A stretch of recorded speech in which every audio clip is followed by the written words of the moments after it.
friends, we've arrived at what is now my favorite part of the day, but also the most challenging part of the day, our cold plunge therapy. So I'm gonna give you guys a little look. So the cold therapy chambers, or the cryo therapy chambers that you see online, are really expensive. They cost like a few $1,000s. So I started to do some digging, and I went on YouTube and I watched a bunch of videos, and I read a lot about basically turning a chest freezer, which is what this is, into cold therapy. So this was the only thing I could find on Home Depot that wasn't like back ordered for the next 6 months. It took me about a month and a half to get it. So I was waiting and taking cold showers in the interim.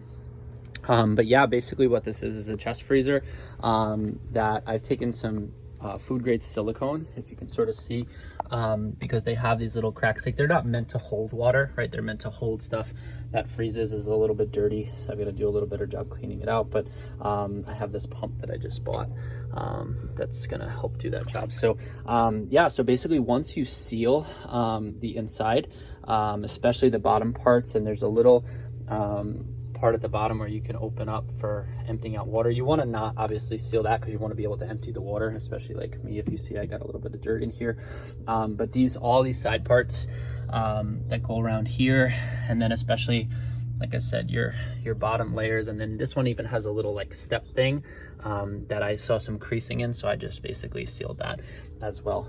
This hasn't been running all night. I actually turned off yesterday because it was 37 degrees. Oh, it's warm today, so it's well, I say warm by comparison, so it's actually, I don't know if you can see, but it's hovering right around 40, so it's a few degrees above freezing. If you leave it on, it will sort of create an ice layer across the top. But you really want to work up to that. And, you know, especially if you're watching this video, because I know this is part of a beginner series, you know, we're going to start with a cold shower. That's really where I got started. And that's really where I started to, you know, build up my tolerance for this, my little turtle thermometer. But, yeah, I'm going to bring you guys in, and I'm going to, probably not bring in for the whole thing, just to see the initial part, and some things that really help me, especially if you're doing the cold tub. But yeah, it's something you really have to build up tolerance for, and you really have to be careful too, because you know this can really mess with your blood pressure. So if you have blood pressure issues, you want to be really slow about how you get into this and how you start this practice. But I will tell you, like, after I get out of this, I feel like a superhero. Like, it's unbelievable. Like, I feel like just so invigorated. You feel the blood coursing through your veins, like you feel your skin feels so good. And then the science behind muscle recovery, this is why athletes take ice baths.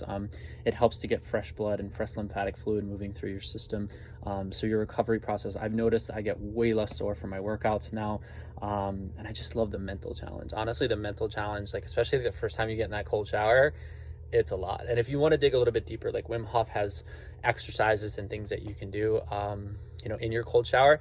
But the breathing exercise that we just did, that deep diaphragmatic breathing, that will help to steady the mind and will help you to feel more secure when you're in there. So I'm going to pause this for a second. I'm going to get undressed and get ready to jump in this bad boy. See you in a second. So first mistake I made, and if you're not building a cold plunge, is have a little standing water near your cold plunge so that you're able just to dip and wash your feet, especially if you're outside and there's dirt. Like if this is in your garage or, you know, somewhere where you can kind of control how you're going in, but you can see I'm going to have a pretty big cleaning project on my hands.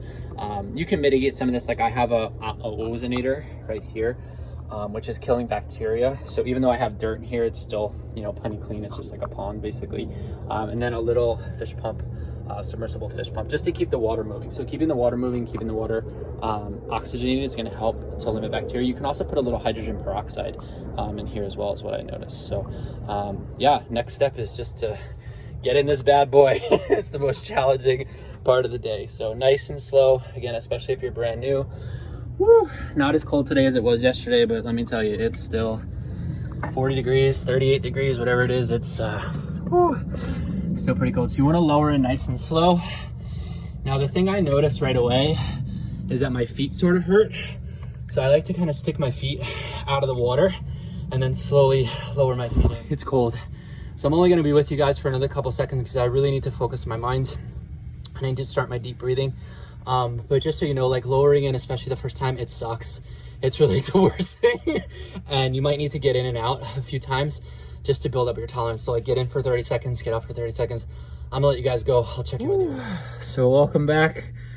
We're at about the 7.5 minute mark. 9 minutes is usually what I shoot for this each morning. You can see my chest is starting to get red. Actually, the feet has been the easiest part this morning. I've actually had my feet submerged, so I'm starting to build up the tolerance where I don't have to keep my feet out. Trying to catch my breath. I've been doing the deep breathing. I'm working on now submerging my arms. The arms up to the hands is like painful. Like I'm feeling like pins and needles. Even just talking now is getting hard because I'm not doing my deep breathing anymore, but I wanted you guys to come along. It's about 35 seconds I've been with you now. I'm going to try to hold for another about minute or so. And this is really it, guys. Like the last part is really where you have to push yourself. My feet are starting to tingle. My arms are starting to hurt, but even just having you guys here, I think it's just helping, having some accountability. I'm going to do some deep breathing just to kind of bring my focus. And the parts that hurt the most, like my hands and my arms now, like the parts that I'm really feeling it, I really try to focus my attention, focus my energy. Like I have enough blood. I have everything I need. I really focus. So I'm going to do some deep breathing. We're at a minute. Let's see if we can go for one more minute together.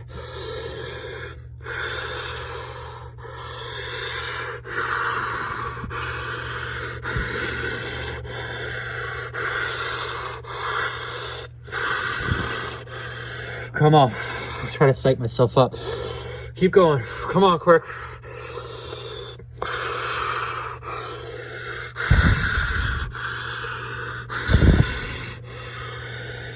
25 more seconds.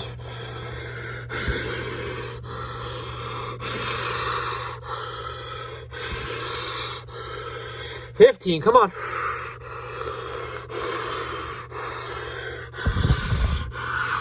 10. Woo! 5, 4, 3, 2, 1. Move nice and slow. Don't rush. Oh, bring yourself out of the water. Move nice and slow. Don't rush to get out. Oh, baby. Ooh. So that was a full 10.5 minutes. It's the longest I've ever gone. Granted, the weather was a little warm. You can see my chest is red. Theo's coming to check on me. He's worried I'm okay. It's okay, bud. Hi. Yeah, I'm okay. Oh, yeah. So, yeah, guys. Build up your tolerance slow. If you're doing an ice bath, if you're getting in and out of cold water, you might even notice once you get out, you feel a feeling of being warm, and then you feel a feeling of being cold again. It's totally normal. I can feel the blood coursing through my feet. I can feel it pumping through my forearms, through my fingers. Theo's taking a little taste. How's that going, bud? Good? Cool. But yeah, it's the fun's not over. You're still gonna feel cold. You're still gonna feel challenged for a few more minutes. While I got you guys here, I'm gonna go. Super important. Sorry to mention this. I'll put a disclaimer in the description.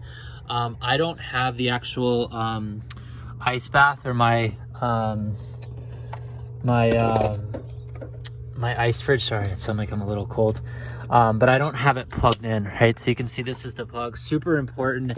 These are not meant to be ice baths, right? So we want to make sure we unplug before we get in. Electrocuting yourself, bad. Not electrocuting yourself, an ice bath. Good. I hope you guys enjoyed that. I love that. It's, oh my God, I feel so good right now. All right, we'll meet you for meditation. Like I mentioned, I think most of you are probably watching this, maybe have some indoor space, but just in case you're putting this outside, so I bought this canvas tarp, not a plastic tarp, but a canvas tarp. They're a little more expensive, but honestly, I have one for my outdoor furniture because my plastic tarp just started leaking. I'll include a link in my email letter and on my social to the ones that I've used, and they've worked really well, but you want to just make sure that you cover it, especially if it's going to rain. There's some components. This is actually an outdoor unit, so it is able to be outside, but you know, water and sun eventually will wear your electric stuff out. So I just cover it like so, and then my little filter, the little vent, is over on this side, so I just make sure that it's draped nicely. You can sort of see, I'll show you, the vents are here, so I just make sure that that's covered.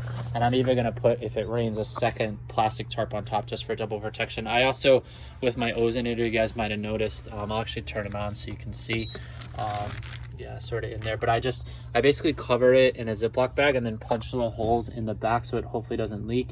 And then I hung it up just on my shed here, on some hooks. So once the ozonator's on, I'm just gonna hit it a few times. Again, I'll put links into this. So it's gonna run for a couple hours. And now I've plugged my unit back in. This is actually an outdoor power strip, which again, I'll include more links so you guys can see, but it's weather protected. And actually runs on a schedule, so I can run this just to keep it at like 30 to 35, but I'm not running it all the time. So that I'm eating up a bunch of oxygen, a bunch of electricity. Yeah, wow, the cold therapy just feels so good. All right, on to meditation, last part of the pillar. Here we go.